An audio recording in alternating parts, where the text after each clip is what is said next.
Okay, I hope you can hear well. I was having trouble the last time I tried to record this, uh, but this one should work well. Okay, succession. What is ecological succession? It's the gradual replacement of one community of organisms by another, largely as a result of either shade or disturbance. So nature can do this, or humans can do this, but nature without any humans involved will use either shade or disturbance to change things. And basically, the lesson of biological succession is that change is good. Change is going to happen, and change is good for ecosystems. So, why should we care about this?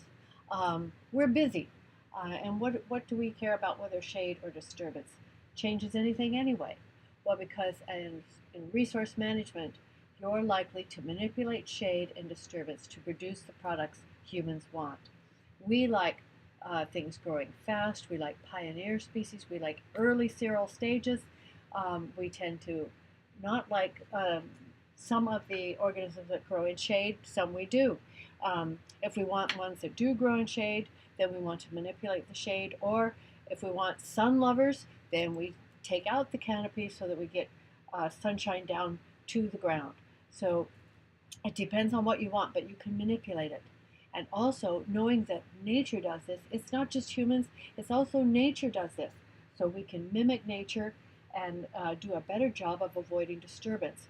We can do what nature does and do it the way she does so that things aren't messed up as much as when humans just do things. Okay, it's a gradual replacement of one community to another.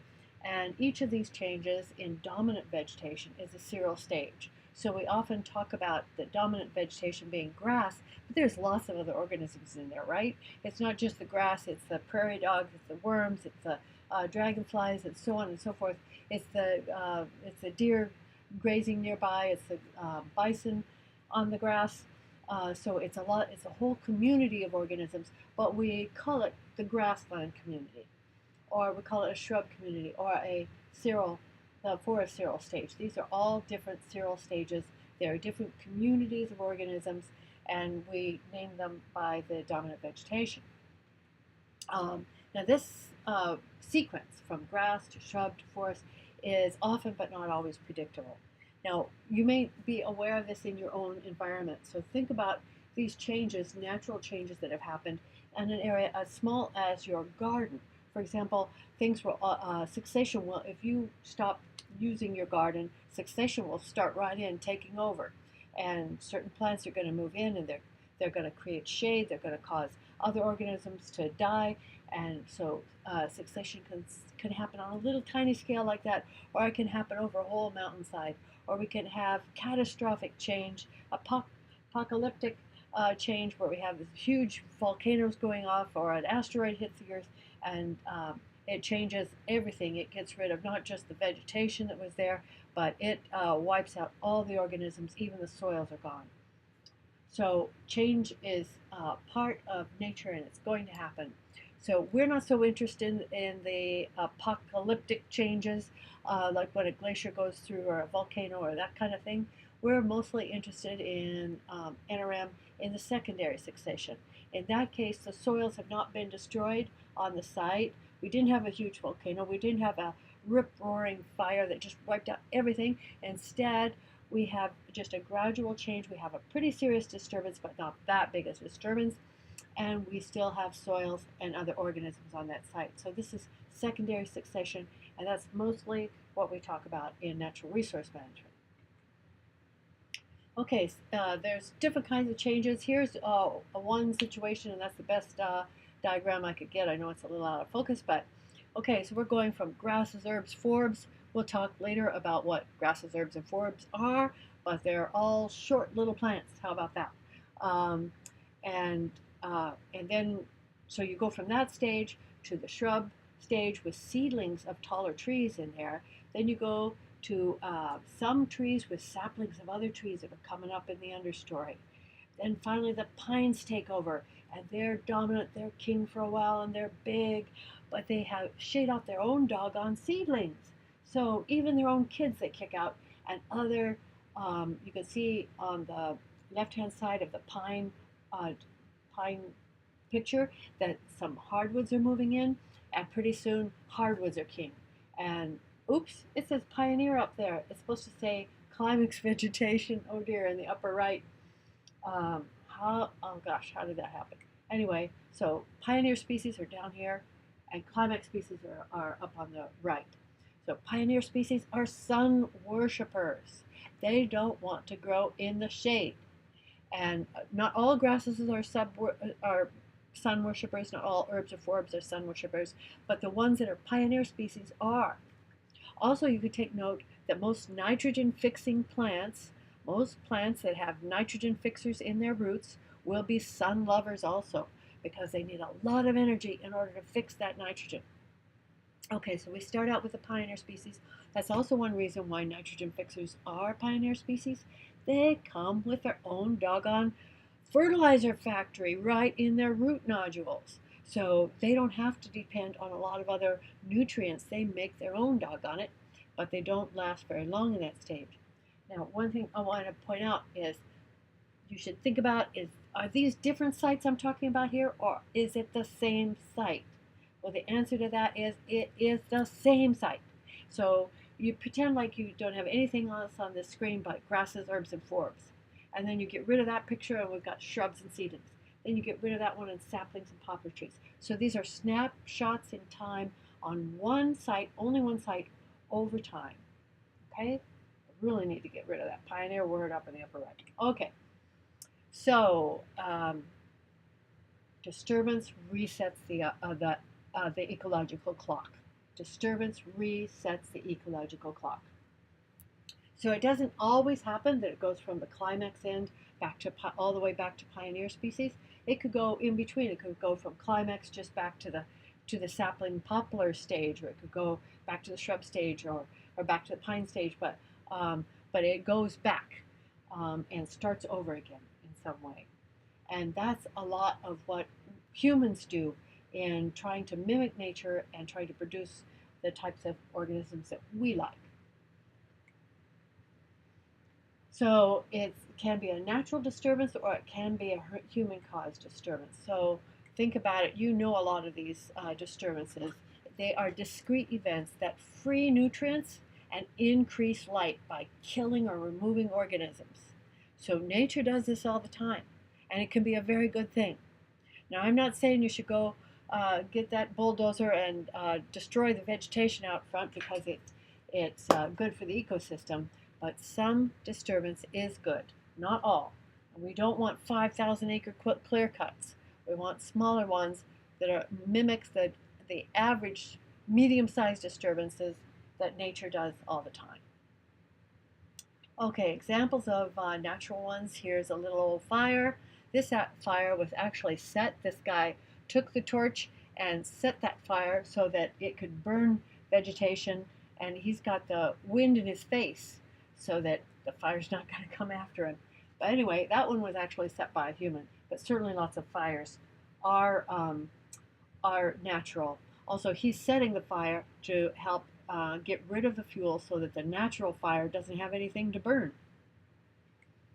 And we'll talk about that when we start talking about wildland fire. Okay, here's Hurricane Katrina and a tornado. Those are examples of natural disturbances, and they will definitely change a community. You can even imagine just one tree falling over in the forest is a disturbance. That also will change the little ecosystem on a small scale, because maybe that tree shaded out everything underneath it, and when it died and fell over, there's suddenly more light getting in there, and you will have all new organisms moving in to take advantage of that new sunlight. So disturbances happen at all kinds of different scales.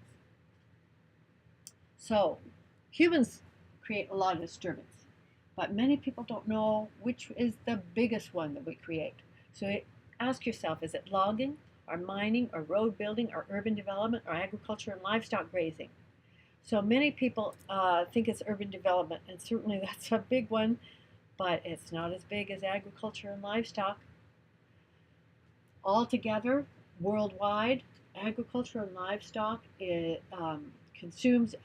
takes place on about 50%, about half of the land arable land worldwide. So half of the land that can grow crops and can support livestock, half of it is in agriculture and livestock. Now that means that that same half is not available for forests, for wildland, for wildlife. Some wildlife certainly lives in agricultural fields, but it wasn't the same as it was before those fields were cleared for agriculture. So, lots of animals live in combination with livestock grazing, but again, that typically is not totally natural. It's a system that we have disturbed. So humans have enormous impact with our disturbances. Why does it occur? Well, again, it occurs because light and nutrient availability changes over time, and also, strangely enough, because individual organisms alter their own environments. So every organism alters its environment, yet, right? It's not just humans, it's also amoebas and beavers and moose. Everything alters their environment. But some do a lot more than others. Humans are certainly one of them. Elephants are certainly another one. But anyway, we'll talk just a minute. We'll talk about how that can work. So plants in an earlier stage can change the site conditions so their own seedlings can no longer grow there. For example, it makes it too shady. So they kick their own kids out. What kind of parent would do that to a seedling? Huh? So the example of that is shade-intolerant species will not grow in the shade of their parents. They have to blow off to another site and grow over there. So birch, alder, aspen, and willow are examples of shade-intolerant species that don't like to grow under a bunch of shade. They want it open. So here is Birch Hill ski area, beautiful ski area near Fairbanks. If you live anywhere close to Fairbanks, you've got to go out there. It's very beautiful year-round. And I should go back out there with a better camera to take a good picture because this doesn't represent how beautiful it is. Okay, so Birch Hill ski area. Do you see any birch in the understory? There are a few shrubs, but they're not birch. And there are no birch coming up in the understory. Birch are not a long-lived species. They only live 100, 120 years. Many of these are dying. If I took a picture higher up, you'd see that some of them don't even have any leaves left anymore. This forest is dying. And what's coming up in the understory but small spruce? The next successional stage here is going to be a spruce forest. So we should maybe call it Spruce Hill instead of Birch Hill, because soon that's what it's going to be. We like birch because it's so sunny on a cold winter's day when you're out there skiing. The birch let the sun in, right? Whereas a spruce area, the sun doesn't get through and it can be colder and less pleasant than skiing in a nice sunny area. So the skiers just love their birch, but they do not want to cut any trees down. Now, they're going to have to cut some trees down. They don't have to cut huge amounts. They don't have to cut it all at once. They could do small clear cuts, but they're going to have to do clear cuts because birch doesn't like shade. It likes a little bit of shade just so it doesn't dry out. So it wants a small clear cut. You can do strip cuts with birch, and then, by gollies, they'd get some birch growing in the understory, and they could just do slowly over time, cut one at a time in different areas, and gradually they'd be able to cut down all the old birch, and we'd have a new birch forest coming up. But they don't want to do that, so I think they're headed for Spruce Hill. Anyway, so ecosystems at different stages create this beautiful mosaic. Look at that. We have grasses in the foreground. See that? So we have that early cereal stage of grasses. We've got shrubs in the foreground. So there's shrubs in this picture. There's also probably birch and aspen, which are the hardwoods that you see that are turning color in the fall, and then of course the spruce. You'll also have black spruce maybe on the north-facing slopes and white spruce on the south-facing slopes. So there's lots of different habitats here. And because there are different habitats close together, there will be different organisms. And organisms need more than one type of niche. So maybe they'll feed out here in the open with the grasses and the shrubs. but then they'll dash into the trees for cover from predators or from very cold weather. So animals and biological diversity is better in a mosaic like this than if it were just one type of community over the vast area um, of all those hillsides. So changes that happen with succession. Clearly, changes happen as we go through these different seral stages. And think about it, change is good when it comes to ecosystems, and it's a natural thing. So with each seral stage, so as we go from grasses and the grasses all die, or almost all, and then the shrubs move in, and then the shrubs get shaded out, and then we have maybe a hardwood forest of aspens, and then we have a spruce forest come in under the aspen, and pretty soon, or the birch, pretty soon we've got just spruce. So you're going to see increases over these different seral stages. With each seral stage, plant biomass is going to increase. So you can imagine that the grasses, if we cut all the grasses and weighed them, they would not weigh as much as the next stage where I'll cut all the shrubs in the same amount of area, like 10 square meters, and I cut all the shrubs and I weighed those. Well, that weighs a lot more than the grasses did. And then we can imagine 10 square meters of forest. I cut all of those and weigh that. That weighs a whole lot more than either the shrubs or the grass did. So plant biomass is increasing with each seral stage. Now the problem is that it's primarily carbon. There's this miracle called photosynthesis, and photosynthesis takes carbon dioxide out of the air. To the human eye, it looks like any other kind of air. So in a way, plants are able to take air and water, something as abundant as air and water, and they make a redwood tree out of nothing but air and water. They need some other nutrients, yes, but the wood in a redwood tree is like 95 to 98% carbon dioxide and water. It's carbon, hydrogen, and water, and it comes from carbon dioxide and water. So those are abundant. So most animals don't have any problem getting enough carbon. They have trouble getting enough other nutrients, nitrogen being chief among them. So anyway, we get all this biomass. Well, biomass, I think of biomass kind of like sawdust. You know, it's got a lot of carbon in it, but it's not really all that tasty and not that good for you. Plant longevity, these plants are living longer, and the soils develop. Um, Soil development proceeds with each seral stage. So we like soil development, right? So managers like soil development, but they don't necessarily want the longevity, these long-lived species. It kind of depends on what we're managing for, of course. And biomass by itself, especially in the form of wood, is not necessarily beneficial to other organisms like wildlife, like deer. So deer don't eat trees, you know. They don't eat the bole of the tree, the trunk of the tree. They eat the young, tender branches and leaves. So now another thing, you're going to see decreases in productivity with each seral stage, and we're going to see decreases in nutrient availability.